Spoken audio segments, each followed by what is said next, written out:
Hello, welcome to 10 at 10. My name is Michael Ramage. I'm the director of the Cyber Education Research Center here at Murray State University, and welcome to 10 at 10.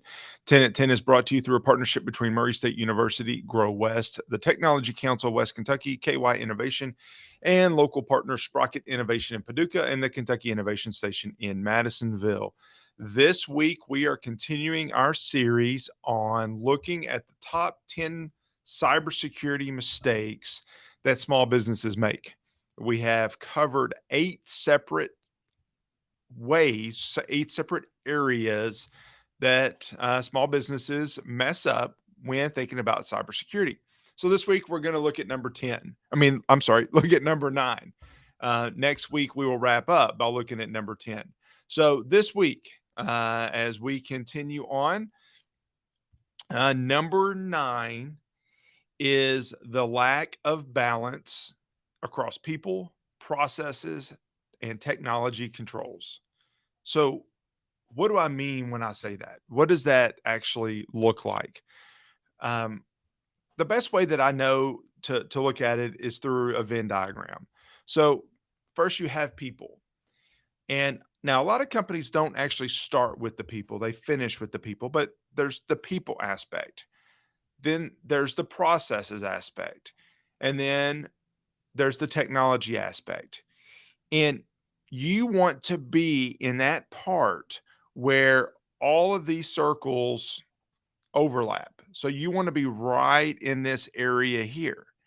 But too often we implement more technology than we do on process. So we end up in a space that's not quite where we want to be, or we implement the people and the processes, but we don't have the budget for the technology. So we don't do the technology.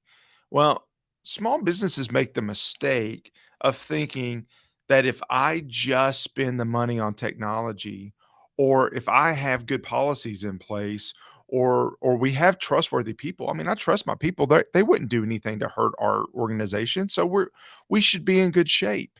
Well, that is simply not the case. It is simply not the case that one of these areas can keep us safe anymore.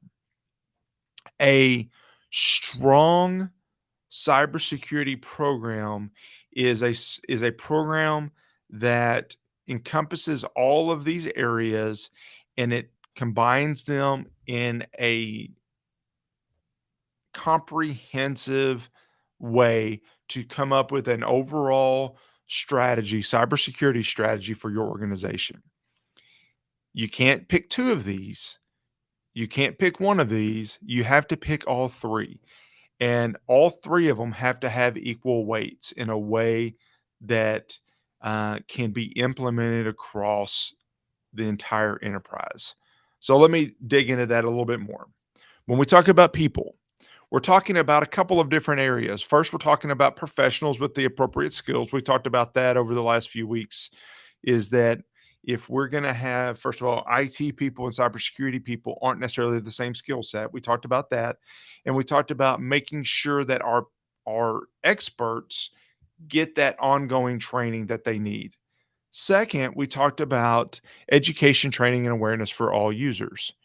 Everybody that's touching your network, everybody that has any level of access above a web user should have a little bit, at least, of awareness of training.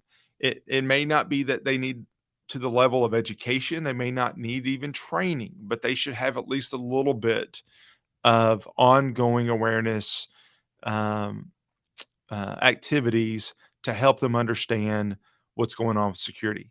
Now, some of your users are going to need more than that. Absolutely.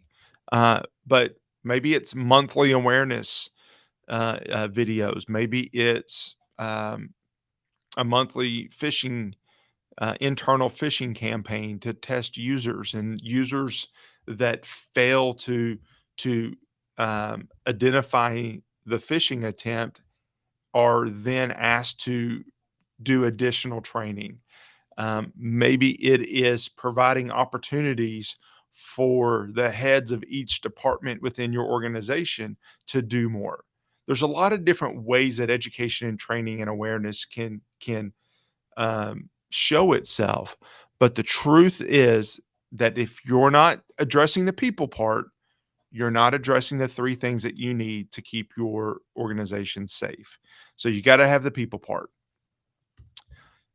Next, you got to have processes. You've got to have well thought out, strategically aligned processes. That's management. It's senior management understanding the importance of cybersecurity.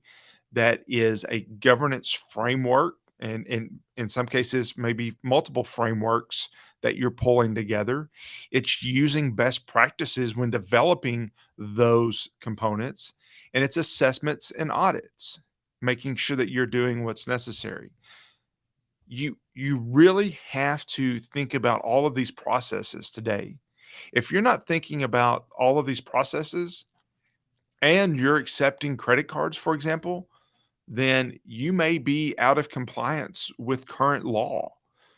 If you are capturing consumer information, let's say it's healthcare or banking or education information, then you may be outside of current law, outside of compliance with current law.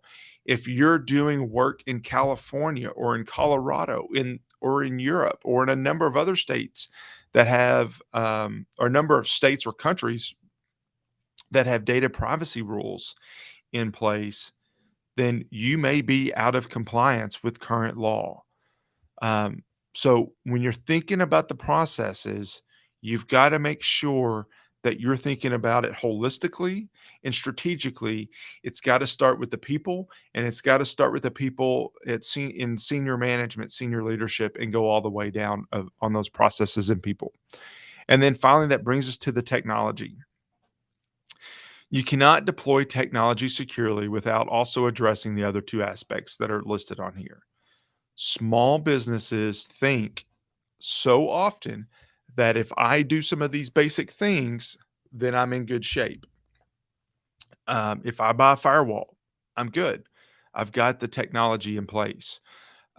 If you don't have a strategy of how to configure that firewall, how you manage that firewall, then it's actually not doing any good for your organization. If you have endpoint detection, that's great, but what's it detecting? What's the policy? What is it? What happens if it detects something, a piece of malware? If you have um, somebody that is monitoring network traffic, what's the policy? How does that monitoring and how do the alerts play into that governance framework that you're hopefully following? All that has to play together. All that has to play together. It sounds so simple that we need to do this together. But let me give you an example. I heard a company the other day that had, um, frankly, very little in place in regards to technology. They actually were doing very little, and they, one of their technology people wrote, brought up the concern of what if we get hit with ransomware. And the response was, "We're good. We have insurance." Well, I don't know how often, and that was because they thought they came under the umbrella of an overarching policy that may or may not have been true. But I don't know if you have looked at cyber insurance lately. But for example, if you don't implement two-factor authentication, then much of the cyber insurance providers, or many of the cyber insurance providers, are no longer going to cover you. It is not something they're willing to do because you don't have the basic technology processes in place. So let me go back and show this diagram. You've got to do all three of these areas. If you miss one of these areas, then your organization is missing what it needs to do to make sure it's in a position to be secure. That's what that organization I was talking about was missing. They thought they had everything they needed because they had insurance. Well, that's one part of it, but they're missing the other two pieces. And there was a lot that they're missing actually, but it's only because they didn't understand what they needed and what they had in place.